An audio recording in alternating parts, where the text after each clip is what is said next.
ह्यो चंदोनी तेचो काय नाही काय अशो करामती नी असेच चलत रावतले। मग श्रावण महिन्यातली पहिली पंचमी म्हणजे नागपंचमी। तर चंदोनी ह्यो पेशन कुंभार। तर जन्मता देवान कुंभकार कामाची कला प्रदान केल्यामुळे आज चंदोनी त्याचा घराणा ह्या माती कामात निपुण हा। तर नागपंचमीच्या निमित्तान चंद्याने आपली कला जोपासूचा काम केल्यान। तर शाडू मातीपासून हे नाग तयार केले गेले असत। हातान एक एक करीत आगत बरंच वेळ जातलो। तर साच्यान बरेच सुबक मूर्तींनी माती लागणार ही कमी प्रमाणात।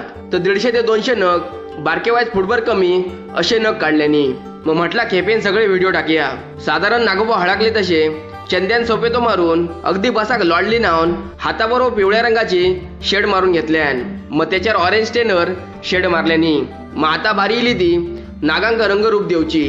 मग बऱ्यापैकी पेटक्यांका आकार उकार देऊन पाठीर जातीवंत नागाचो आकडो काढून काम पुरा केल्यानी बाकी मूर्ती सुंदर दिसाक होई म्हणान इतर छान असा रंग